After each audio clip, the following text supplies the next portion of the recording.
ጤና ይስጥልን የተወደዳችሁና የተከበራችሁ የገበያ ሚዲያ ተከታታዮቻችን እንደምን አላችሁ? ይህ በሮሃ ፎሬክስ ቢሮ ስፖንሰርነት ወደ እናንተ የሚደርሰው ዕለታዊ የምዕራፍ አንድ የቢዝነስ ዜናችን ነው። በቢዝነስ ዜና ወጃችን ላይ የሮሃ ፎሬክስ ቢሮን የዕለቱን የውጭ ምንዛሬ ዋጋ አካተን እንድትከታተሉን እየጋበዝን ለዕለቱ ወዲያዝንላችሁ ዜናችን እናልፋለን።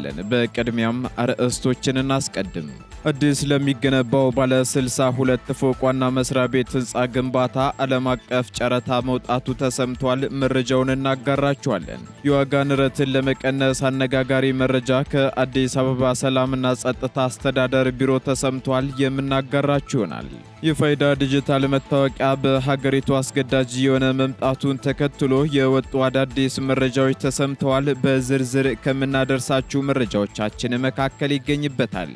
ከዓለም ጤና ድርጅት የተሰማ አዲስ መረጃም ይዘናል፣ የምትሰሙት ይሆናል። የተወደዳችሁና የተከበራችሁ ተከታታዮቻችን እነዚህንና ሌሎች ኢኮኖሚያዊና ማህበራዊ መረጃዎቻችንን ይዘንላችሁ ቀርበናል። ከመረጃዎቹ ጋር ደግሞ እኔ መላኩ ደምሶ አብራችሁ የምቆይ ሲሆን ሌሎች አዳዲስ እንዲሁም ትኩስ ኢኮኖሚያዊና ማህበራዊ መረጃዎቻችንን ለማግኘት ታዲያ የገበያ ሚዲያን እንድትወዳጁ እየጋበዝን በዝርዝር ወደምንመለከታቸው ዜናዎቻችን እናልፋለን። በመዲናችን አዲስ አበባ በሁለት ዲፕሎማቶች መንደር በአፍሪካ ሲዲሲና በቻድ ኤምባሲ መሃል በማራኪ የኮሪደር ልማት ደምቆ የሚታየው ዴምሲ ሪል ስቴት አዲስ ብሎክ መልቀቃችንን እያበሰርን ከአነስተኛ ወለል ጀምሮ በመረጡት የፍሎር አማራጭ ማግኘት ይችላሉ።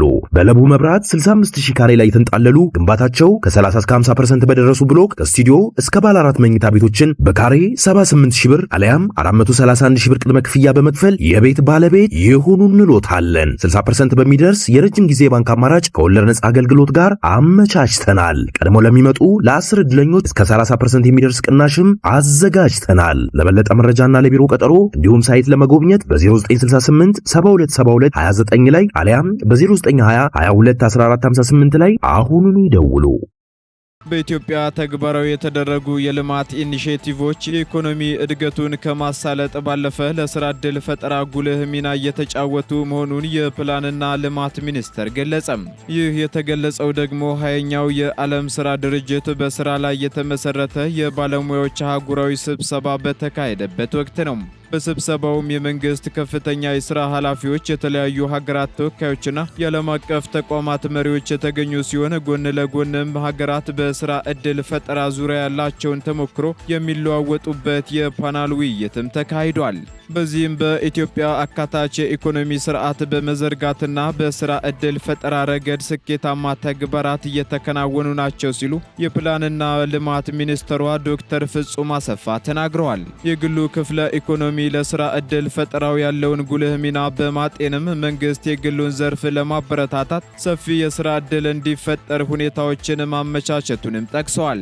በዚህም በሀገር በቀል ኢኮኖሚ ማሻሻያ መርሃ ግብርም የስራ ዕድል ፈጠራ ጉዳይ ኢትዮጵያ ቁልፍ አጀንዳ ማድረጓን ገልጸው ይህም ደግሞ የስራ ዕድል ፈጠራ እንቅስቃሴው ላይ አበረታች ውጤት እንዲያገኙ እያደረገ መሆኑንም አብራርተዋል። የስራና ክህሎት ሚኒስትር ዴታው ዶክተር ተሻለ በሬቻ በበኩላቸው በሴፍትኔት መርሃ ግብር በገጠርና በከተማ የስራ ዕድል ዜጎች ተጠቃሚ እየሆኑ ነው ብለው ክህሎት መር ፖሊሲ አሰራርን በመተግበርም የተቋማት ፍላጎትን መሰረት ያደረገ የሰለጠነ የሰው ኃይል ወደ ስራ እንዲገባ የተጀመሩ እንቅስቃሴዎች ፍሬ እያፈሩ መሆናቸውን አንስተዋል። በተለይም በዲጂታል መስክ ስታርታፖችን በመደገፍ የስራ ዕድል እንዲፈጥሩ በተዘረጋው ማበረታቻ ስርዓትም በርካታ ስታርታፖች ማህደሩን እየተቀላቀሉ ነው ብለዋል።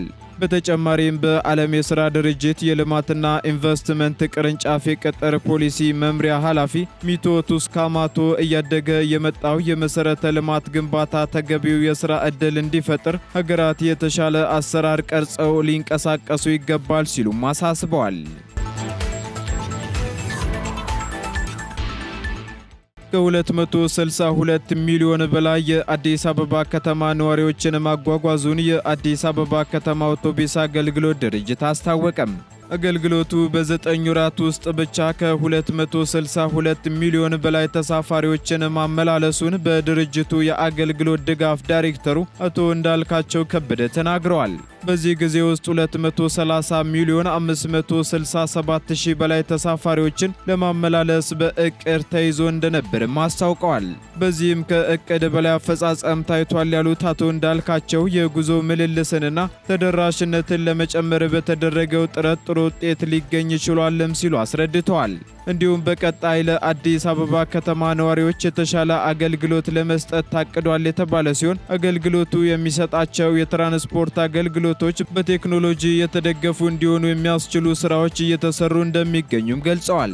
አገልግሎቱ ይህን ቢልም ከበርካታ የከተማ አውቶቡስ ትራንስፖርት አገልግሎት ተጠቃሚዎች ግን ቅሬታዎች ሲነሱበት ይስተዋላል። ከሚነሱ ቅሬታዎች መካከልም አውቶቡሶች ቶሎ አገልግሎት ከመስጠት ይልቅ ተሳፋሪዎች ረጃጅም ሰልፍ ተሰልፈው እያዩ ያልፋሉ የሚሉና በትኬት ተሮች ዙሪያም የሥነ ምግባር ጉድለት ይታይባቸዋል የሚሉ ቅሬታዎች ይገኙበታል።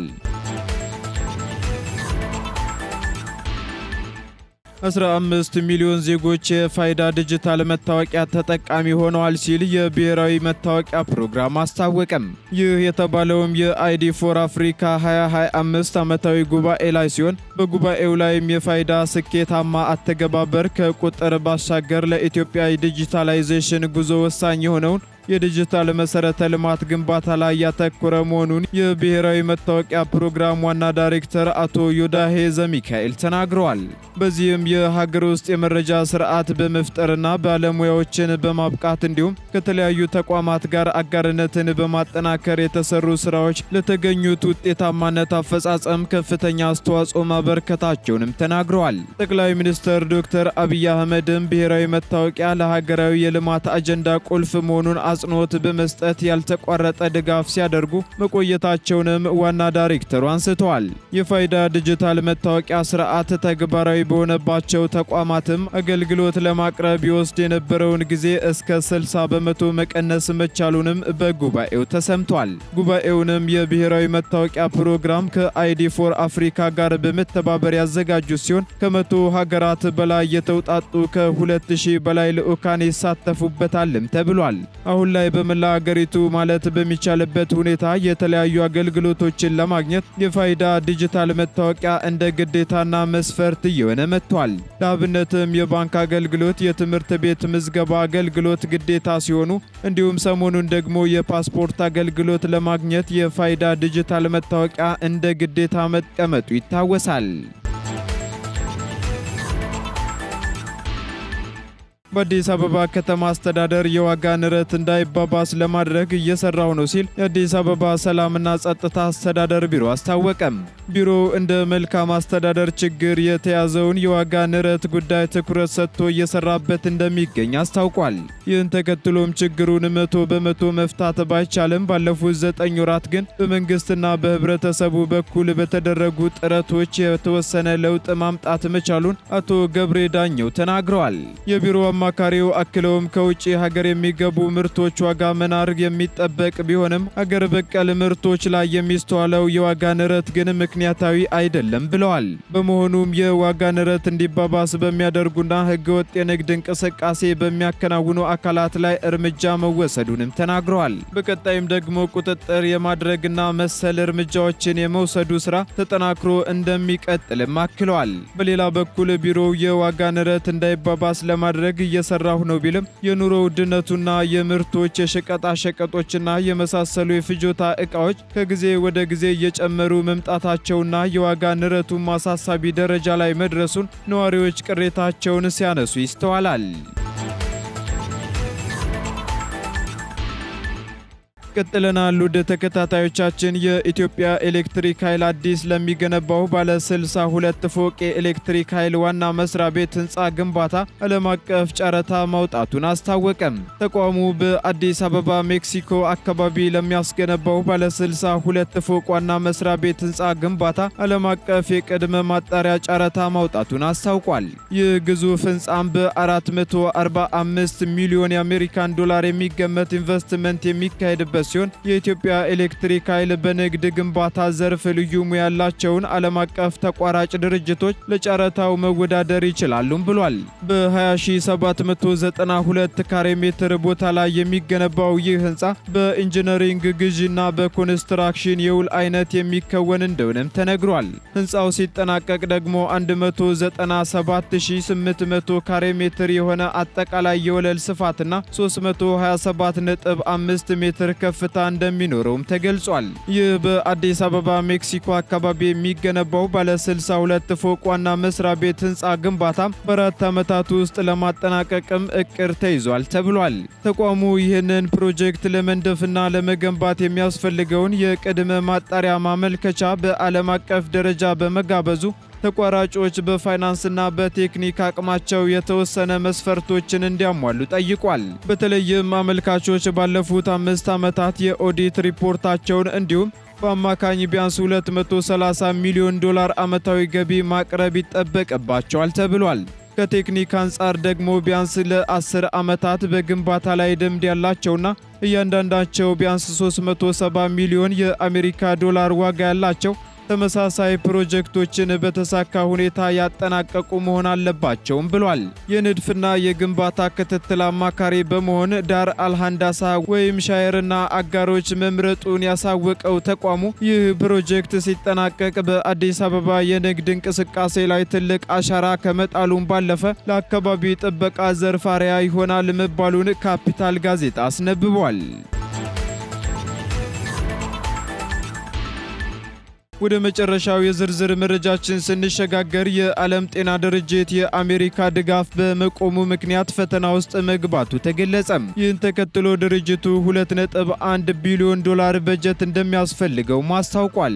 የዓለም ጤና ድርጅት ኃላፊ ዶክተር ቴድሮስ አድሃኖም የአሜሪካን የገንዘብ ድጋፍ መቋረጡን ተከትሎ አባል ሀገራት ለድርጅቱ እጅግ አነስተኛ ነው ያሉትን 2.1 ቢሊዮን ዶላር ዓመታዊ በጀት እንዲደግፉ ጥሪ ማቅረባቸውም ተሰምቷል።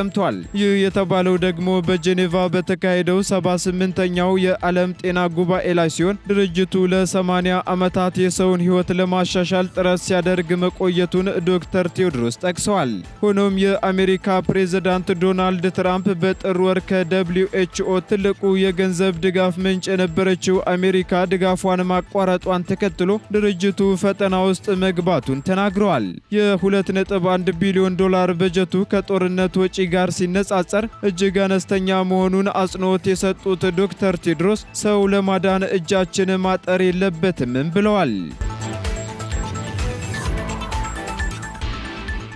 የተወደዳችሁ ተከታታዮቻችን ቀጥለናል። በመጨረሻም የሮሃ ፎሬክስ ቢሮን የዕለቱን የውጭ ምንዛሬ ተመን መረጃ እናደርሳችኋለን። አንድ የአሜሪካ ዶላር 150 ብር እየተገዛ 153 ብር እየተሸጠ ይገኛል። አንድ ፓውንድ ስተርሊንግ ደግሞ 185 ብር ሲገዛ 188 ብር ከ70 ሳንቲም ደግሞ እየተሸጠ ይገኛል። እንዲሁም 1 ዩሮ 165 ብር መግዣው ሲሆን መሸጫው ደግሞ 168 ብር ከ30 ሳንቲም ሆኗል።